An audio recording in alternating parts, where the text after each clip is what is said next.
Merci d'avoir choisi Caméra Mosaïque MCTV Boston sur plusieurs chaînes publiques dans l'État du Massachusetts. Nous allons parler de l'Afghanistan à notre rubrique internationale cette semaine avec comme invité le docteur Sami Aoun, professeur émérite à l'école de politique appliquée de l'Université Sherbrooke au Québec, au Canada. Avant de parler du retrait précipité des États-Unis, Dr Aoun, la semaine dernière, expliquez à nos téléspectateurs pourquoi d'autres pays avant les États-Unis n'ont pas réussi à imposer leur modèle de société à ce peuple de l'Asie centrale.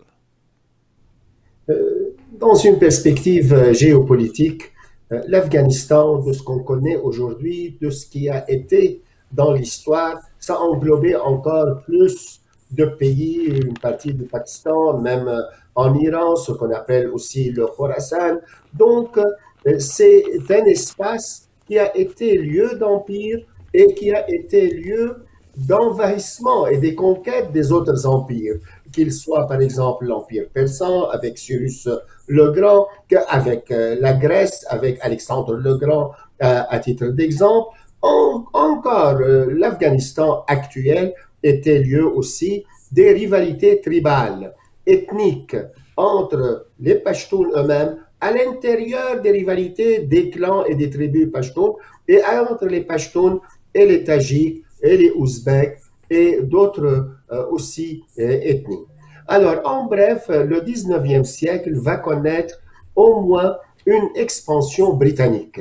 Et cette expansion britannique voulait à n'importe quel prix, non pas dominer l'Afghanistan en tant que tel, mais dominer les routes vers le bassin indo-gangetique, vers l'océan Indien et la mer Arabe. Alors c'est le point central. Mais cette tentative britannique de domination et d'expansion va être certainement résistée par les Pashtuns et les autres ethnies. Les Britanniques vont essuyer beaucoup de revers, ils vont perdre des grandes batailles jusqu'à anéantissement de leurs soldats et de leurs bataillons, mais encore ils vont reprendre à plusieurs reprises jusqu'à dominer vers la fin du 19e siècle le territoire afghan, et ils vont dresser en 1893 une ligne qu'on appelle la ligne Durand ou Durand, c'est-à-dire il va diviser ce qu'on connaît aujourd'hui, le Pakistan et l'Afghanistan. Mais en divisant par cette ligne, ils vont diviser le corps des Pashtuns. Les Pashtuns seront une moitié du côté pakistanais et une moitié qui sont en Afghanistan. Mais les Pashtuns vont vivre mal cette rupture entre leur corps ou leur entité historique, mais l'Afghanistan en tant que tel va être nommé justement le pays des Pashtuns. Afghanistan, c'est le pays des Pashtuns. Mais les Pashtuns n'arrivent pas à le contrôler seuls, ils vont avoir des problèmes avec les autres ethnies. Mais pour l'Afghanistan en tant que tel, il y aurait des périodes où on résiste l'influence britannique ou la domination britannique, mais il y a eu des périodes où on va instaurer la monarchie Pashtun ou la monarchie des Shahs Pashtuns qui vont certainement, surtout entre 1919, après des grandes batailles en tout cas, et 1925-26, faire une monarchie qu'on pourrait dire moderne, c'est-à-dire qui veut adapter, intégrer des valeurs de l'Empire britannique lui-même sur les femmes, les collèges, l'éducation. À peu près ce qui est arrivé dans le même temps en Iran, en 1906, avec une nouvelle charte constitutionnelle, ou en Turquie, aussi dans cette même période avec Atatürk. Alors voilà, c'est comme ça que l'Afghanistan va naître, un pays multiethnique, mais un pays qui trouve mal à fonder une certaine modernisation et qui va toujours vivre sous le spectre, soit de la domination britannique, soit, et c'est ce qu'on appelle le grand jeu, la rivalité entre la Grande-Bretagne et la Russie, jusqu'à encore, durant le XXe siècle, l'Afghanistan va tomber sous le joug de l'Union soviétique et on aura une résistance pachtoune et islamique des différentes ethnies pour chasser les soviétiques et faire même provoquer la fin de l'Union soviétique. Et maintenant, dans les dernières vingtaines d'années, on va voir un pouvoir islamique, les talibans, qui sera aussi déchu et l'arrivée de la coalition des puissances internationales, notamment américaines et leurs alliés. Merci, Dr Haroun, pour cet éclairage historique sur l'Afghanistan, pour nous aider véritablement à comprendre ce qui s'est passé en Afghanistan au cours de ces 20 dernières années d'occupation américaine. Ne faudrait-il pas expliquer dans les détails l'origine des nouveaux maîtres de Kaboul, les talibans? Qui sont-ils? Qui sont leurs alliés? Comment expliquer leur apparition sur la scène afghane? Finalement, que veulent exactement les talibans au-delà d'un retour au pouvoir à Kaboul en Afghanistan? Les talibans sont des étudiants en théologie, en religion musulmane, qui sont réfugiés au Pakistan et que l'État pakistanais, les services de renseignement pakistanais l'ont aidé à se former, s'organiser avec l'aide doctrinale, idéologique et argent de l'Arabie saoudite et encore avec une certaine alliance avec les États-Unis.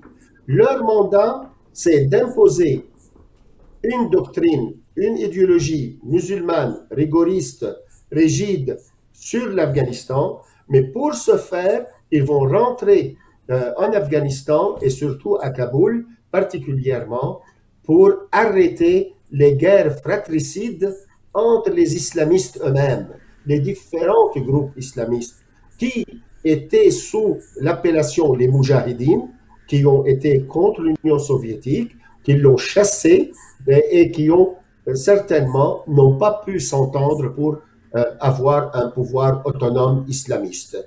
Alors, à ce moment, les talibans viennent régler l'affaire, stabiliser l'Afghanistan et mettre chacun des partis ou des groupes islamistes un peu sous leur ordre. Et cela va être en 1996, après une destruction extraordinaire et beaucoup de morts, autour de 150 à 160 000 morts à Kaboul seulement, et ils vont réussir à le faire en 1996. Leur erreur grave, c'était qu'ils ont hébergé ce qu'on appelle les combattants moudjahidines arabes. Ils sont venus dans la lutte contre l'Union soviétique et contre le marxisme, contre le communisme. Alors, entre ces gens, il y avait le fameux Oussama bin Laden. Oussama bin Laden va faire sa base, c'est pourquoi on l'appelle Al-Qaïda, sa base à l'intérieur des Pashtuns, à l'intérieur de leur territoire.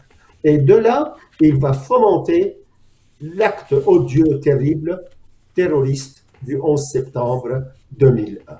À ce moment, les Américains se sont sentis bernés, trahis par les trois groupes, par l'Arabie saoudite qui n'a pas vu venir cet acte terroriste où ils ont fermé l'œil, ça on ne sait pas, et parce que 15 des 19 terroristes sont des Saoudiens, et le Pakistan, parce qu'on dit que le service de renseignement pakistanais, ISI, était en mèche avec ce groupe de Bin Laden, et les talibans qui n'ont refusé de livrer Oussama bin Laden aux États-Unis après la demande des Américains, parce que les talibans, à ce moment, étaient presque en amitié, en alliance avec les États-Unis. Alors, sur ce point, le Mullah Omar, qui était le chef suprême des talibans, n'a pas pu livrer Oussama bin Laden parce que c'est son frère dans la religion, dans la foi, et il ne peut pas le livrer à des mécréants, à des non-musulmans. Alors, les Américains ont décidé une campagne punitive pour aller démanteler Al-Qaïda et neutraliser ses lieutenants ou ses dirigeants et ses commandements.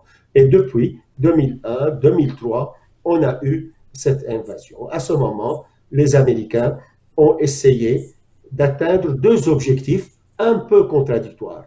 Le premier, démanteler Al-Qaïda et punir Osama Bin Laden, ce qu'ils vont faire en 2011 après tout, en l'éliminant, et ils vont être surpris de le voir au sein de leur propre allié, le Pakistan, qui a joué un double jeu contre les Américains. Bin Laden était caché à côté d'une base militaire pakistanaise. Et depuis, on voit pratiquement que les Américains essayent de bâtir une Afghanistan stable. Deuxième objectif, en plus d'aller combattre Al-Qaïda, c'est, comme les néoconservateurs américains s'exprimaient, il fallait faire un remodelage du Moyen-Orient et en même temps le démocratiser. Et c'est là où il y a le plus d'échecs, parce que ni le remodelage a été fait, ni la démocratie n'a pu s'installer, sauf dans petits coins, dans ce monde arabe. Et aujourd'hui, on est encore en train de vivre ce moment difficile de cette débâcle.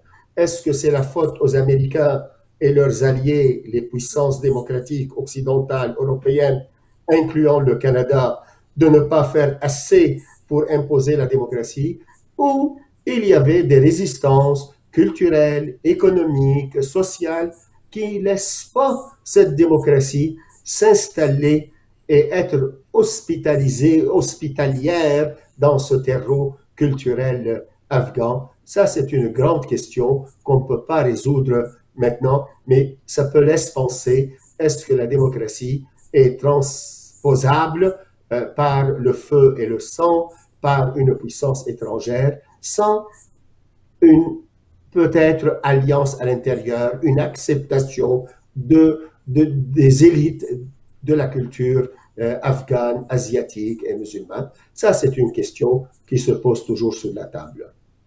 En parlant de l'influence du Pakistan sur les talibans, certains spécialistes pensent que ce mouvement a même été créé par les services de renseignement pakistanais. Pourtant, le Pakistan est un allié des États-Unis. Comment alors expliquer que les différentes administrations américaines, de George Bush à Joe Biden, aient toujours toléré ce double jeu des services de renseignement pakistanais dans le conflit afghan? Oui, vous avez bien raison de le souligner. Le Pakistan est un allié qui n'est pas fiable. C'est un ennemi allié à la fois. D'un côté, le Pakistan veut s'ouvrir sur la Chine et il lui doit sa bombe nucléaire, il lui doit son arsenal. En même temps, il va avoir une alliance avec les États-Unis et recevoir de l'aide à la hauteur des milliards de dollars. Et en ce sens, on voit à la fois une certaine coopération pakistanaise avec les Américains pour contrebalancer l'Inde. Historiquement, durant la guerre froide, le Pakistan était dans l'axe américain et l'Inde était dans l'axe soviétique. Mais dernièrement, après la fin de l'Union soviétique, on voit qu'il y a un changement majeur. L'Inde devient plus proche de la stratégie américaine, tandis que le Pakistan va s'approcher plus de la stratégie chinoise. Donc, le Pakistan sent à la fois que les Américains ne sont plus ses protecteurs et ses alliés, et en même temps, les Américains voient avec un œil sceptique, soupçonneux, les positions du Pakistan. Encore un point important, l'armée pakistanaise a toujours une ambition de garder sa main sur les affaires afghanes. Pourquoi? Comme je le disais tantôt, les Pashtuns, si jamais ils se réunissent et s'unifient entre les Pashtuns pakistanais et les Pashtuns afghans, à ce moment, l'entité pakistanaise va tomber. Parce que comme les Pashtuns forment moins de 48% en Afghanistan, ils sont autour encore de 40% au Pakistan. C'est d'ailleurs la principale ethnie au Pakistan. Oui, vous avez bien raison. Et en plus, ils dominent à peu près 40% des territoires dans le nord du Pakistan. Alors, si jamais les deux Pashtuns se réunissent, pratiquement, c'est la fin de l'entité pakistanaise. Et parce que l'entité pakistanaise aussi, elle est artificielle. Elle est venue après la division de l'Empire indien. Les Britanniques ont fait de la sorte que l'Empire indien ne soit pas uni. Les hindous, qui sont majoritaires, ils ont pris les musulmans et ils ont fermé le Pakistan, qui est le pays des purs. Et le Pakistan va se diviser par après entre le Pakistan actuel et le Bangladesh. Et voilà, c'est pourquoi il y a toute une stratégie pakistanaise de ne pas laisser les Pashtuns afghans dans une position stable pour réclamer l'unité avec les autres Pashtuns du Pakistan. Docteur Sami Aoun, nous allons revenir d'ici quelques instants à la présence, l'occupation américaine en Afghanistan de 2001 à 2021. Mais bien avant, docteur Sami Aoun, expliquez-nous les rapports entre le Mullah Omar, le chef d'Al-Qaïda, et Osama Ben Laden et l'État islamique. Oui, c'est un rapport d'alliance. Il y a une source fondamentale entre les deux. Les deux, qu'il soit Osama Ben Laden, qu'il soit le Mullah Omar, acceptent et font la promotion d'une lecture, une interprétation de l'islam qui est assez rigoriste, rigide, textuelle des versets du Coran. Et en ce sens, les deux veulent imposer une conception de l'islam qui est pratiquement, on peut l'appeler fondamentaliste, intégriste et aussi combative. Donc, la composition de la guerre ou le djihad ou la guerre légale en islam fait partie essentielle de leur vision du monde et leur vision de l'État et du politique. Mais il y a quand même des différences majeures. Osama Ben Laden est plus dans le courant djihadiste, salafiste, hanbalite, c'est-à-dire dans l'école qui est la plus, je dirais, fermée au niveau fondamental ou quand même assez puritaine. C'est-à-dire de cette tendance qui applique un islam rigoriste, la charia textuellement. Alors, sur, par exemple, séparation homme-femme, sur, par exemple, appliquer les châtiments corporels, les châtiments divins, comme on les appelle, c'est-à-dire couper la main du voleur à titre d'exemple, ou d'autres considérations dans le système pénal de la charia. Alors, tandis que les talibans, à l'origine, n'étaient pas de cette tendance, étaient des déobandis, c'est-à-dire plus proches du soufisme. Mais avec l'évolution, ils deviennent un élément de combat où ils deviennent combatifs. Encore une autre différence importante, qu'on va le voir avec l'État islamique encore. Les Pashtuns, les talibans justement, sont des territorialistes, c'est-à-dire ils ne s'intéressent qu'à bâtir l'islam dans leur nation, dans leur pays, dans leur foyer, l'Afghanistan. Ils ne sont pas intéressés de le propager dans l'espace musulman, non plus de faire la guerre à des gens au nom de l'islam qui ne sont pas dans l'Afghanistan ou l'entité afghane. Tandis que Al-Qaïda joue deux jeux. De un, faire le combat contre des pouvoirs islamiques qu'ils les considèrent comme mécréants ou comme apostats ou comme pratiquement des vendus à l'Occident, ou aussi Daesh ou l'État islamique va prendre à peu près la même vision, c'est-à-dire combattre ce qu'ils appellent l'ennemi lointain. L'ennemi lointain, c'est l'Occident, le grand Satan, qu'il faut abattre au plus vite. Les talibans n'ont pas ce souci. C'est pourquoi on les voit dernièrement à Doha, à Qatar, signer avec les Américains une entente. Parce que ce qu'ils veulent, c'est libérer leur territoire un point à la ligne. Et quand ils vont s'engager, pour arrêter les gens, des djihadistes, des terroristes, faire de leur pays un tremplin pour frapper l'autre ennemi américain, occidental, ils vont s'engager à ne pas l'accepter pour ne pas reprendre la même erreur de 2001. Alors, c'est pourquoi c'est une bonne différence entre les trois. Alors, il faut voir qu'est-ce que l'avenir va nous donner. À l'intérieur des talibans, il y a une faction qu'on appelle le réseau Haqqani, qui est collé sur Al-Qaïda, même jusqu'à la fusion entre les deux. Ce réseau pratiquement a une sympathie avec Al-Qaïda très profonde. Mais les autres, peut-être poches ou factions des talibans, n'ont pas cette même affinité avec Al-Qaïda, même si ils les respectent ou ils s'allient à eux comme des frères musulmans qui ont un ennemi commun, qu'il soit l'Occident ou l'autre. Et pour l'État islamique, ça c'est quelque chose qui est plus intéressant. L'État islamique comme Al-Qaïda ne sont pas tous des Pashtuns. Il y a des dissidents Pashtuns, des dissidents des talibans, mais la plupart sont des Asiatiques qui viennent soit des Ouïghours chinois, qu'ils soient Tajiks, qu'ils soient Ouzbeks ou d'autres, ou Arabes. Mais pratiquement, les talibans n'ont pas ces éléments étrangers, non Pashtuns ou non afghans dans leur rang.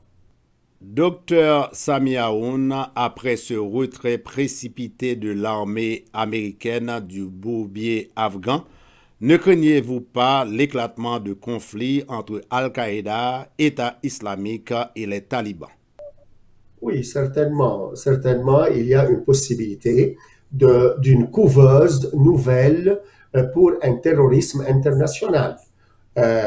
Qu'il vient de Al-Qaïda ou de l'État islamique, avec une complicité de quelques factions des talibans. Ici, c'est un test pour qu'ils soient les chefs talibans, comme celui qui est maintenant connu dans les médias américains, le Mullah Baradar. Alors lui, il est plus diplomate, plus il veut chercher à établir un État taliban stable, ouvert, appelé à un gouvernement inclusif. Et il faut voir si leur chef suprême, Akhundzadeh, qui est capable de les unir tous sous ses ordres et bâtir un système qui pourrait ressembler un peu au régime iranien, régime pakistanais, le Qatar. On ne sait pas, on n'est pas sûr. Mais oui, vous avez raison, la possibilité de créer une poche ou plusieurs poches qui pourraient fomenter des attaques au-delà des frontières afghanes, ça c'est possible. Mais ce qui est aussi probable, c'est que les talibans vont essayer d'éradiquer l'État islamique, pas nécessairement Al-Qaïda, mais plutôt l'État islamique. On sait que depuis 2014-2015, les talibans et Daesh ou l'État islamique ne sont pas en bon terme. Dernièrement, quand on a libéré des prisonniers à Kaboul, les talibans sont rentrés et ils ont assassiné des chefs de l'État islamique. Alors, sur ce point, on pourrait peut-être voir un combat féroce entre les talibans et les membres de l'État islamique qui sont autour de 2500 peut-être combattants, la plupart, comme on se disait, plutôt non afghans ou non pashtuns. Donc ça pourrait quand même, dans ce cas-là, déboucher sur une guerre civile à nouveau. On peut l'appeler guerre civile si c'est une guerre ethnique, mais ici c'est plutôt une guerre idéologique et une guerre plutôt celui qui représente l'islam, celui qui représente plus les intérêts de l'État afghan.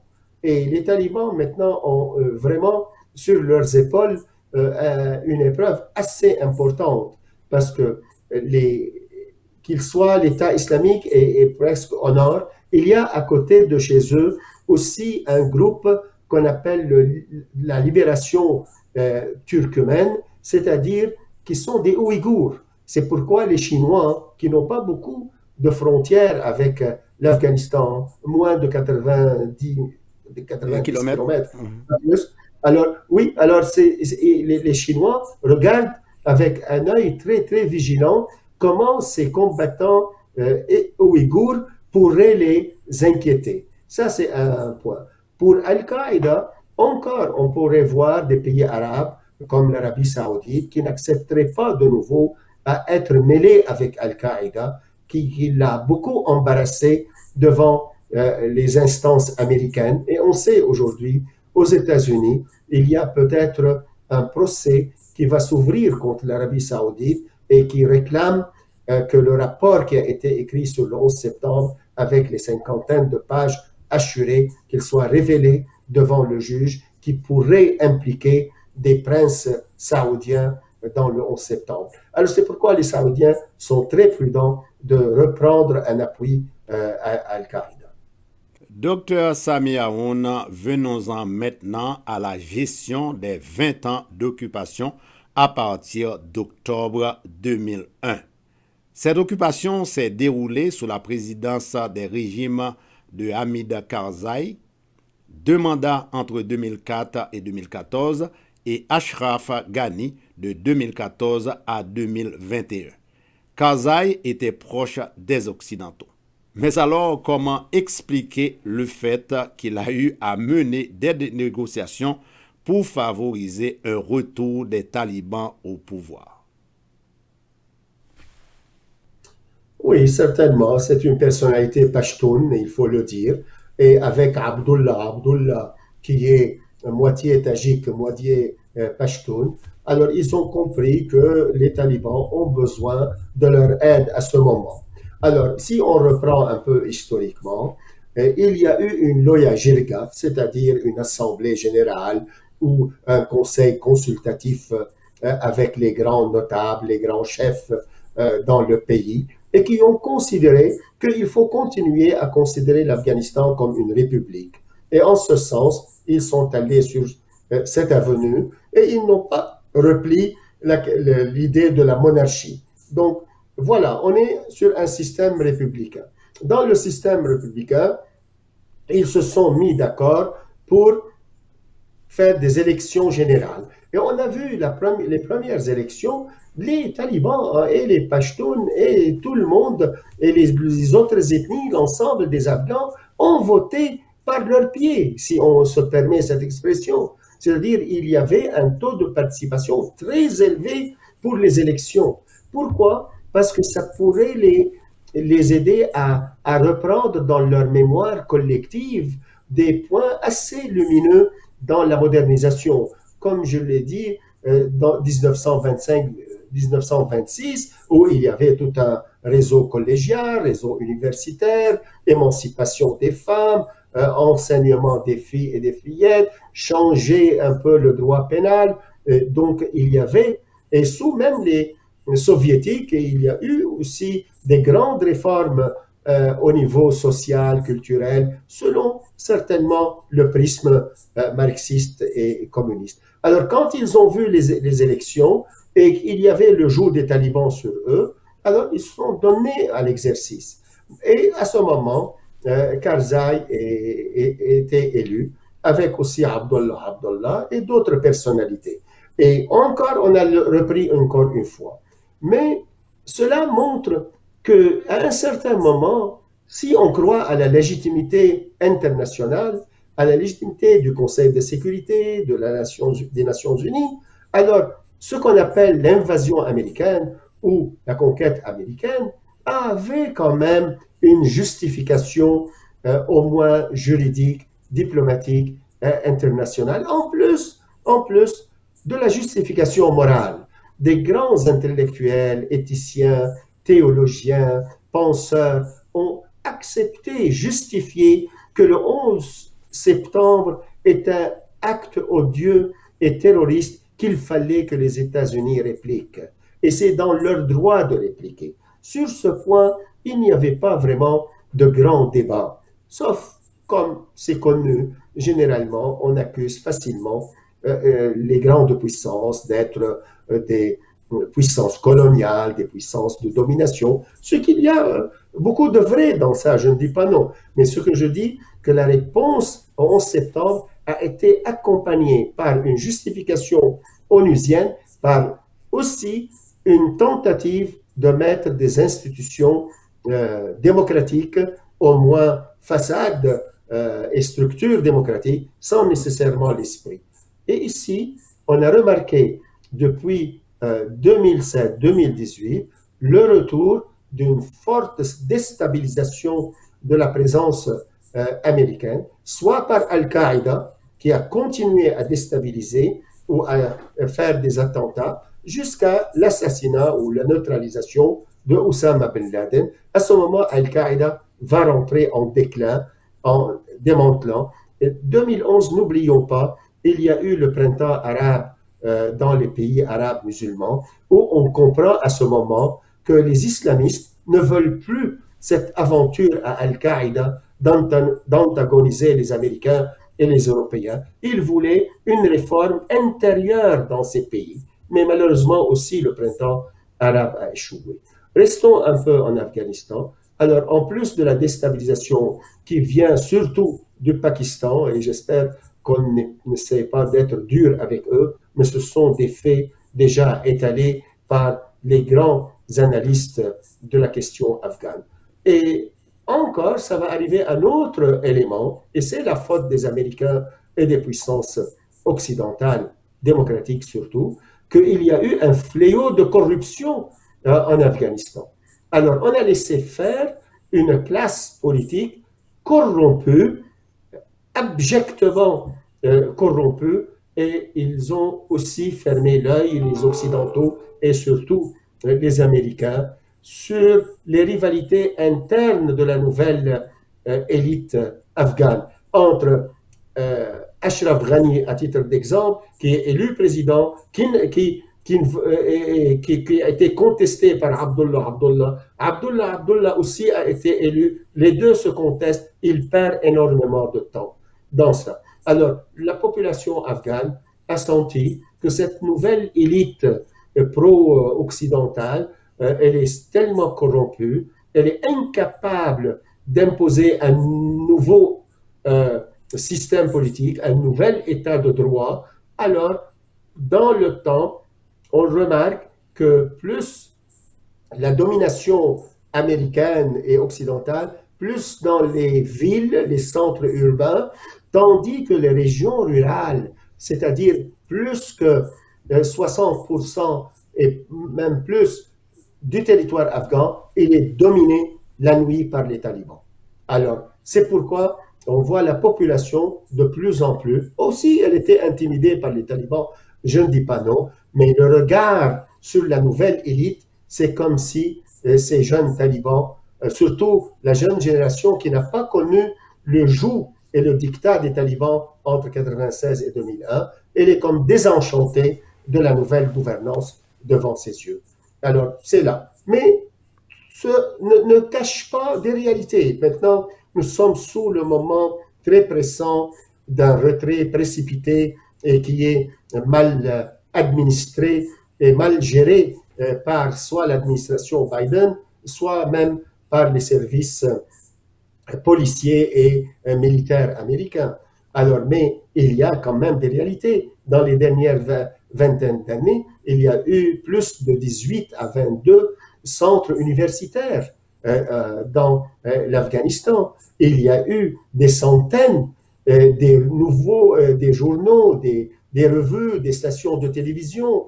Il y a une ouverture des collèges, des écoles à la hauteur de à peu près 1 million plus des filles, des garçons qui sont allés dans ces collèges et ces universités. Il y a eu une libération encore des arts et de la culture. Alors, il ne faut pas l'oublier, parce que si on l'oublie, on ne comprend pas pourquoi les Afghans s'accrochent sur les pneus des avions américains pour prendre la fuite. Et qu'il soit cette équipe de cricket, et maintenant, qui a eu l'autorisation d'aller jouer en Australie, ou comme Reporters sans frontières le dit, qu'il y a sur les 800 journalistes femmes, il y a simplement aujourd'hui une centaine qui pratiquent. Les autres sont soit en fuite, soit elles se cachent, soit elles ont été massacrées ou pratiquement ont perdu leur emploi. Alors, oui, il y a eu des points, mais comme c'est arrivé non pas simplement en Afghanistan, parfois dans d'autres pays du monde musulman, la mince couche libérale, occidentalisée, qui cherche les modes de vie occidentaux, si vous voulez, c'est une couche mince. Les régions toujours arriérées, rurales, sont toujours sous la domination de cette lecture de l'islam qui est réactionnaire, ultra-conservatrice et aussi ultra-violente. Docteur Sami Aoun, vous venez de rappeler dans votre réponse les contestations par le docteur Abdullah Abdullah des élections présidentielles de 2014 et de 2019, élections qui avaient porté au pouvoir le professeur Ashraf Ghani. Peut-on donc lier ces contestations électorales à cette période et pratiquement de révolte de la population afghane à laquelle on a assisté à partir de l'année 2014 en Afghanistan? Oui, vous avez bien raison de le souligner. Je crois cette impression qu'a eue la population afghane, qu'il y a des fractures au niveau du commandement, au niveau de l'élite qui est censée appliquer la loi et appliquer les projets de développement, de modernisation pour aider le peuple afghan à sortir de sa misère, au moins au niveau économique, qu'il ne soit pas dépendant du pavot et de cette économie qui est quand même pratiquement celle de les appauvrir, non pas de les enrichir. Et aussi, il n'y a pas eu des plans agricoles pour chercher vraiment une renaissance au niveau des régions rurales. Il n'y a pas eu, par exemple, au niveau même de l'économie, des grandes industries. Et même le tourisme n'était pas là. Alors, pratiquement 80% de l'économie afghane, c'était toujours sur le pavot et le hashish et l'opium et de ces matières un peu vers la route, vers soit la Russie, vers le Moyen-Orient, vers l'Europe. Alors, mais aussi, il y avait un problème majeur. Les Américains payaient les salaires de l'armée afghane. Chaque jour, on pourrait estimer qu'à peu près, il y a 300 millions de dollars qui ont été versés en Afghanistan. Et aujourd'hui, on n'a plus ça. Alors, et il y a maintenant des nouvelles, il faut les confirmer certainement, que le président Biden a appelé le président Ashraf Ghani et il lui avait dit que essayons de chercher une solution. Mais l'autre s'est obstiné, il a rejeté, il pensait toujours que les Américains vont rester avec lui et l'appuyer jusqu'à la dernière minute. Alors il a été déçu. Aussi, il y a eu des erreurs de la part des Américains. Pourquoi fallait-il fermer la base militaire de Bagram? Les officiers, les soldats afghans ont vu qu'ils ont perdu la protection de l'armée américaine, il n'y a plus cette base, ils ont compris qu'il y a quelque chose qui n'est pas selon leur propre désir. Encore, ils ont vu à Qatar que c'est les talibans qui sont autour de la table de négocier avec les Américains. Alors, ils ont dit, ah, donc c'est les talibans qui sont l'interlocuteur des Américains et non pas notre propre gouvernement, Ashraf Ghani et Abdullah. En plus, les Américains ont commis une erreur. Ils ont gardé l'émissaire Khalid Zalmaïzadeh, qui est connu avec, je dirais, une mauvaise entente avec le président Ashraf Ghani. Et lui aussi, il a mené les négociations de la sorte de banaliser ou de marginaliser le gouvernement afghan. Alors, série d'erreurs, mais oui, vous avez bien raison de le dire, quand le nouveau pouvoir n'était pas à la hauteur des défis de la société, alors la population afghane s'est désenchantée. Des élus républicains et une frange du Parti démocrate ont sévèrement critiqué Joe Biden pour ce retrait précipité de l'armée américaine de l'Afghanistan. Docteur Sami Aoun, quelles seront les conséquences de cette décision de l'administration Biden sur les prochaines élections législatives de mi-mandat ici aux États-Unis? À vrai dire, la politique étrangère américaine et les enjeux de la géopolitique n'ont pas été le plus souvent influents, décisifs dans la course présidentielle aux États-Unis. Mais on remarque bien que le pays est quand même divisé, comme ça apparaît dans le Congrès, 50 sénateurs de ce côté, 50 sénateurs de l'autre côté. On voit au niveau des parlementaires, on voit encore que la différence en faveur des démocrates est de quelques députés, pas plus. Alors c'est à ce niveau-là qu'on pourrait voir un changement. Mais les appels à la destitution du président Biden, ça c'est peut-être une approche qui n'est pas nécessairement la bonne. De un, il faut garder toujours la voie élective, décider de ce que le peuple veut. Si jamais il n'est pas satisfait du président, alors il peut voter contre lui faire perdre la majorité parlementaire ou celle du Congrès.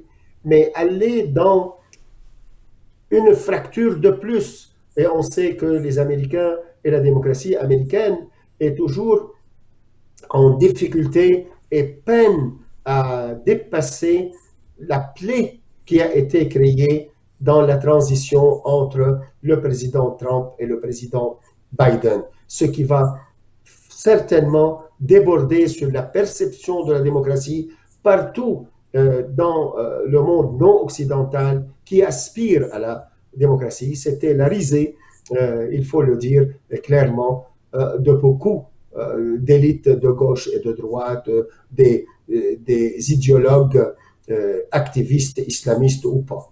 Alors c'est en ce sens que peut-être le président Biden a toujours une certaine possibilité de régler ce qui est arrivé dans ce dérapage à l'aéroport. Parce qu'après tout, dans les 2 dernières années, on n'a pas eu aucun soldat qui est mort américain dans une bataille rangée avec les talibans.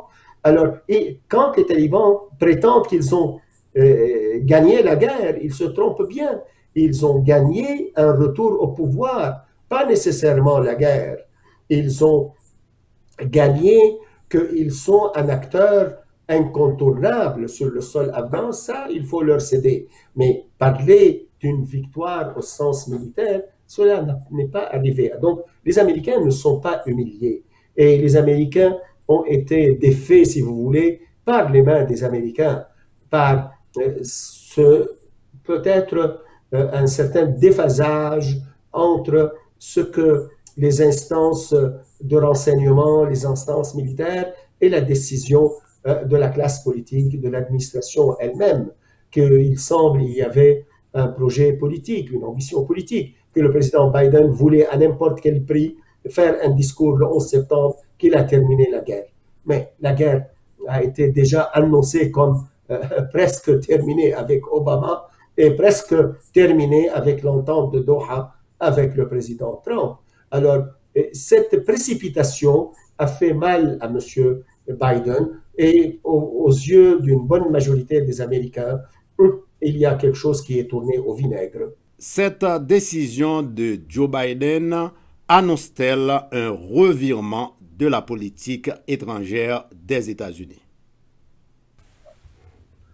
Oui, ce tournant est déjà engagé depuis quand même un bon moment.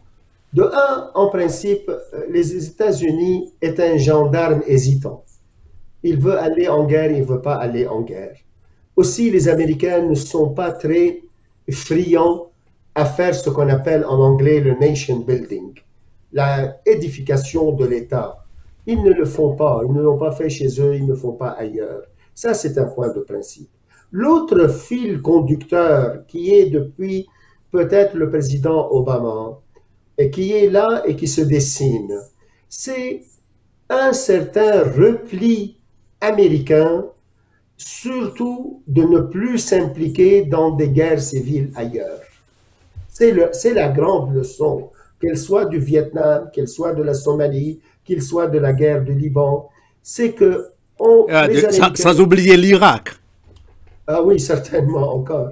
Alors, et c'est sur ce point, oui, ils ne veulent plus rentrer dans des guerres civiles, confessionnelles, ethniques et autres. Ça, c'est un point. L'autre point important, les Américains est un empire qui n'a pas vraiment besoin d'un colonialisme à l'ancienne, c'est-à-dire un colonialisme selon le modèle français ou espagnol. Alors, c'est ça. Alors, ils ont à peu près tout. Ce qui reste, ce que vous êtes en train de mentionner. Comment se protéger contre le terrorisme, sanctuariser son territoire, ça c'est un point important. Et pour le Canada, encore, c'est encore très intéressant de sanctuariser et de protéger. Et l'autre point, comment faire face à l'expansion, à l'avancée de la Chine dans le système mondial et surtout dans les régions où la Chine pourrait menacer et mettre en péril les intérêts vitaux des États-Unis. Entre autres, l'Afghanistan, où il n'y a pas un intérêt vital stratégique américain, mais l'Afghanistan, c'est le passage de la route de la soie, ou ce qu'on appelle la route de la ceinture et de la soie. Alors, ici, la stratégie américaine a commencé avec le président Biden à bâtir un certain encerclement ou endiguement contre la Chine par l'Australie, la Corée du Sud, le Japon, le Vietnam, où les Américains sont sortis humiliés, mais aujourd'hui, c'est un pays allié aux Américains. C'est une leçon à tirer. Alors, c'est là où le point. Est-ce que les Américains pourraient vraiment bloquer cette route de soie? Difficile à croire. Est-ce qu'ils peuvent l'attarder? Oui. Est-ce que les Américains pourraient ne plus dépenser, comme M. Biden l'a très bien dit, je crois, au lieu que la Chine soit dans une position d'attentisme et voir comment les Américains sont en train de saigner et leur économie s'affaiblir, et eux, ils sont en train de rebâtir leur économie et de la renforcer. Alors, c'est maintenant le tour des Américains de se replier, prendre une bonne distance, essayer de se redonner plus de force et d'énergie. Et pour le cas de l'Afghanistan, puisqu'on est sur ce débat, alors pour ce cas, il faut voir que peut-être c'est une boule de feu que les Américains vont laisser entre les mains des Pakistanais, des Iraniens, des Russes et des Chinois. Alors, on va voir comment le sens de l'histoire va aller. Mais pour l'instant, oui, vous avez raison. Les Américains, quand ils commencent une guerre, dès les premières minutes, ils commencent à comment la finir et la terminer. Et ça, c'est un point qui est connu chez eux, et historiquement, je dirais, une constante. Mais le monde et l'ordre international a besoin des Américains, non pas comme une seule puissance, comme on dit, unipolaire, mais plutôt dans une diplomatie multipolaire. Un dommage qui a été fait pour l'administration Biden et par l'administration Biden, c'est la déception des Européens et la déception de l'OTAN, le bras armé de l'Occident. Ils ont vu qu'avec le président Trump, c'était America First. Et ils étaient quand même embarrassés par ce slogan. Et maintenant, avec le président Biden, c'est America is back. Mais les Européens disent, comment c'est de retour? Vous n'avez pas consulté dans l'entente de Doha, vous n'avez pas consulté dans le retrait et les plans de retrait, vous avez pris, vous, seuls, et l'initiative, et nous étions dans l'ombre. Je ne sais pas si cette prétention européenne et canadienne encore est justifiée, mais l'avenir va nous dire. Mais en bref, il y a comme un désenchantement de l'administration Biden sur cet aspect des choses.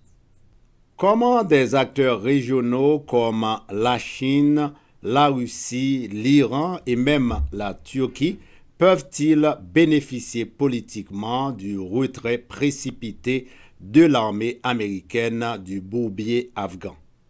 Oui, commençons par la Turquie. Certainement, chez M. Erdogan, et il y a cette aspiration de ce qu'on appelle le néo-ottomanisme ou le croissant turcophone. Et sur ce point, il croit que dans les ethnies afghanes, il y a des gens qui parlent turc, qui sont ethniquement turcs.